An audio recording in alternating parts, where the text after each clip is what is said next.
The Judicial Conduct Tribunal into Judge Selby Mbenenge has sparked debate after his legal team argued that traditional courting customs were misunderstood as harassment. We're joined by Professor Sihawu Ngubane and Sibusiso Dube to talk about where culture, consent and workplace boundaries collide and whether the defense has gone too far.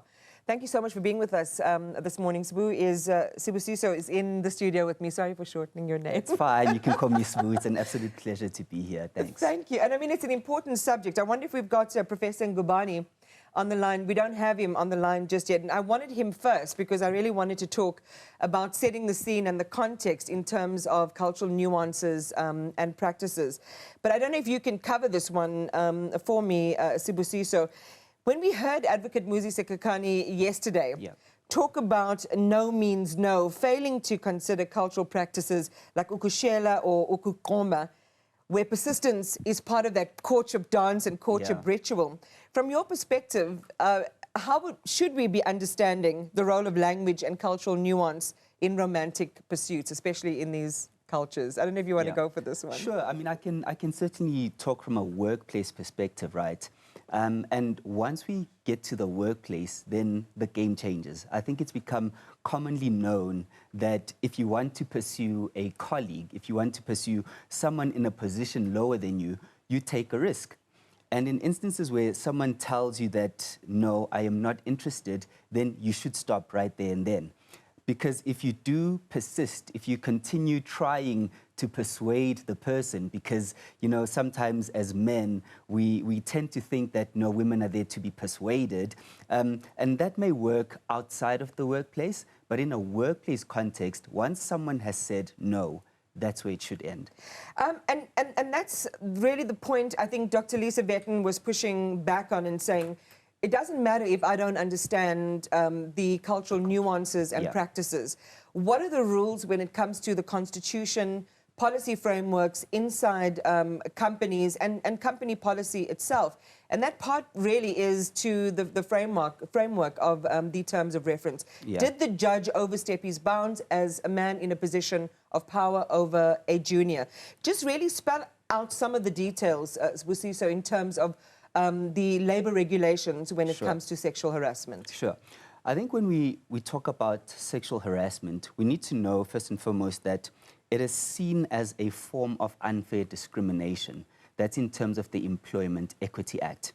But before we even go there, we look at the Constitution of South Africa, which gives individuals the right to bodily integrity. It gives individual the right to human dignity. And what sexual harassment does is it strips one of those fundamental rights. So at the core of sexual harassment is whether you are infringing someone's constitutional rights. Sexual harassment has also been held or found to be seen as creating a barrier to equality in the workplace. Again, taking it back to our constitution, looking at our country where equality is so fundamental and so important. Defining sexual harassment, of course, is it's unwanted conduct of a sexual nature. And it is conduct that the perpetrator knew or ought to have known that it would be unwanted. And that's where this whole defense or the discussion around, you know, no doesn't really mean no, because it then ties in or speaks into whether or not the conduct was unwanted and whether or not the judge ought to have known that this conduct is unwanted. Well, let's dig into that piece a little bit closer, Sibusiso. Muzi Sekakani yesterday, well, he accused Lisa Vetten of being subjective in her expert testimony, which should have been agnostic to either side. He believed that she was taking Mengo's side in the way that she framed her testimony. But I think also what was important was he tried to paint a picture of reciprocity on Mengo's part.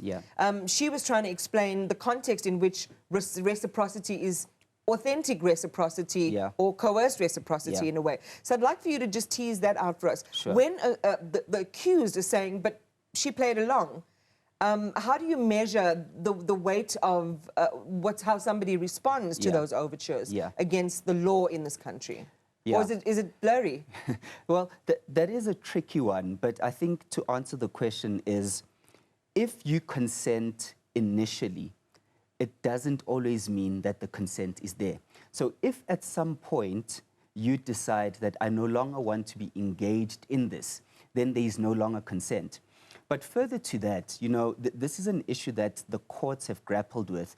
And there's a Labour Appeal Court decision which actually speaks to the fact that when you are dealing with the dynamic of someone in a position of power to someone in a position, to someone who's inferior to them, you know, a subordinate, there can be instances where that individual is initially flattered by those advances. But that is not an excuse, especially where that individual at a later stage then makes it known that they don't welcome the advances that you're making.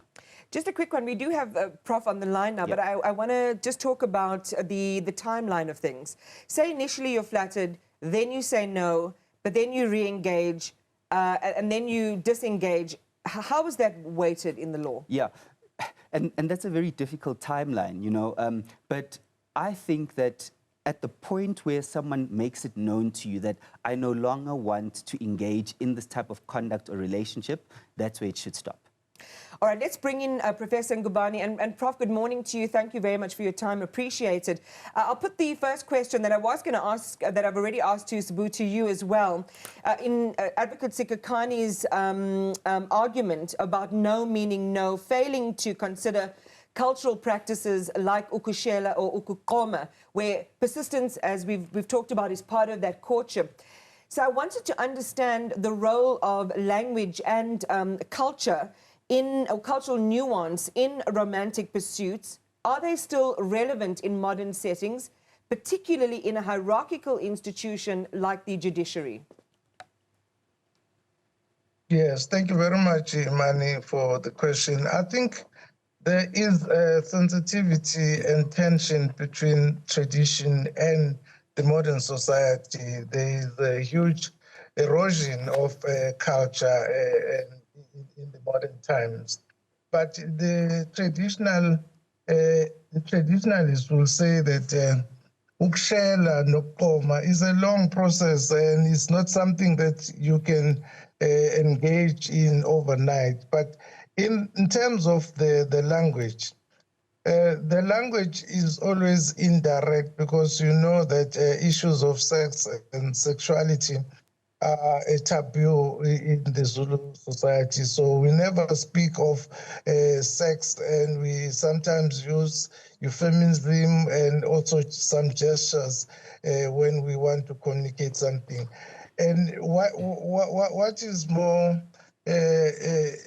important is that when a sensitive subject like sexuality is under question, there is an indirect implication. I just want to explain what I mean by indirect polite language. Like when you are speaking to an elder, like your father or any father figure, you don't address that person directly, but you address, like you can't say, Baba udlile, Baba usuthi.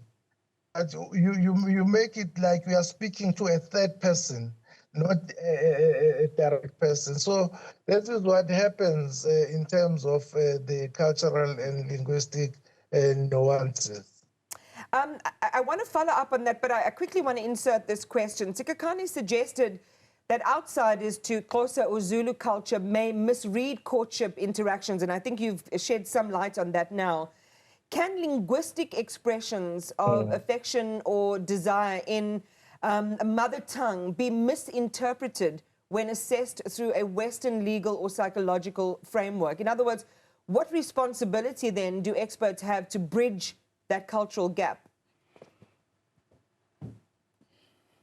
Yeah, sometimes it's different if the expert is coming from a different or a Western worldview, because some of the things, like I was saying earlier, Iman, that there is this indirect communication. So sometimes you cannot interpret what a person is saying.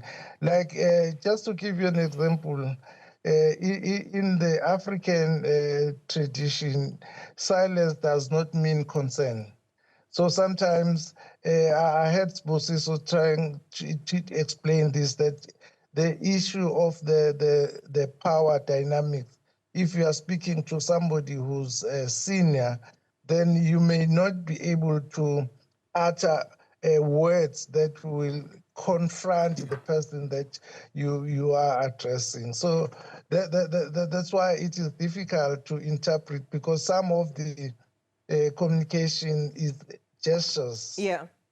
But not a direct word. Like you cannot say this is a Zulu word for this or a Xhosa word, but it would be gestures and indirect communication. But I want to bring this in. You know, words are dead without meanings and meaners. We know that because we bring ourselves to our roles, whatever we're doing. But as Sibusiso has been sharing with us, it doesn't matter what, you know, you bring. You have to conform to a framework of rules, a set framework of how we engage with each other. And in a sense, we've got to set that aside.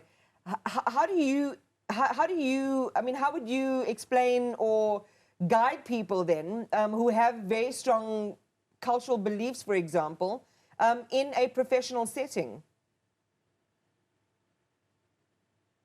Yeah, I think in a workplace and a professional setting, the center of the matter is that the Zulu culture uses the principle of Ubuntu and respect. That is central to the Zulu culture and African culture. There is an element of Ubuntu and also an element of respect. So sometimes when you respect, you are not confrontational. So, I mean, it's fascinating, and that's why we wanted to have this discussion this morning. Because having said all of that, and then interpreting her text in a way that is culturally specific, but we are also talking about her as a professional in a context, the judge as a professional in a context, in an hierarchical structure, where he may not have direct control over her future, but he is a powerful man in that institution. Did the defense, do you think, yesterday in their strategy cross a line by using culture as a tool to reframe explicit sexual overtures in a professional setting? I can't say that they crossed the line because they're entitled to a defense. You know, the judge is entitled to his own views about how he goes about his business in the workplace. But what is then required from the law is to interpret whether or not these complaints that have now been laid against him, in him, you know, practicing his culture or whatever the case may be, whether or not he has crossed the line. So I can't comment on the defense's strategy, but someone's going to have to make a call about what the judge has done, whether that is crossing the line. Well, let's just talk about it, right? I mean, he's a custodian of the law at the highest level, in fact, as a judge president in his division. So we should be holding him to a higher standard. That is true. He should be held to a higher standard. There's certain conduct that is expected of him as a judge, and more so as a judge president. You know, he's the individual that's responsible for that division. You know, if one looked at judges in South Africa as a group structure, for example, you know, one would say that he is the CEO of the division in the Eastern Cape, reporting to a group CEO, being the Chief Justice. So there's definitely more expectations on him in terms of his conduct, and that is something that will be considered by the tribunal when they issue their report and make recommendations to the committee. And when the committee sits to actually consider the recommendations and the report that's going to be issued by the tribunal, that'll play a crucial part in whatever is found and in deciding the future of the judge. Ultimately, this is about justice and how we weight this justice for both parties, the judge president and the complainant, or Andiswa Mengo here. And therefore, Prof. Ngubane, let me ask you about judicial bodies like the JSC. How should they be navigating claims where cultural expressions and labor law intersect? Is there a need, do you think, for cultural experts to be part of workplace misconduct hearings when these types of defenses are raised? Yeah, in my opinion, there is no need because the tapes or the messages are written in the Nguni language. I don't know whether it's Xhosa or isiZulu. So I think it's not necessary. Your thoughts on this? It is about moral issues, and I don't think it has to do with culture at all. Sibusiso? I imagine a scenario where we would have to accommodate everyone's culture in the workplace. Where do we draw the line? So I don't think there's a place for it. I think when we come to the workplace, there has to be certain rules that are set which protect fundamental interests of everybody, considering an employer's obligations. You know, as an employer, you have a duty to create a safe working environment for your employees. So what happens when we have situations where certain cultures threaten the safety of these employees? So I don't think there's a role for them in the workplace, but that's just my view. It's a fascinating discussion nonetheless, and thank you so much for shedding light from a legal perspective. Prof. Sihawu Ngubane, to you as well, for just sharing some of your knowledge from an expert perspective as well. Professor Sihawu Ngubane is Professor of African Languages at School of Arts in the University of KwaZulu-Natal, and Sibusiso Dube is a partner for employment at Bowmans Attorneys. Thank you both. I really do appreciate your time.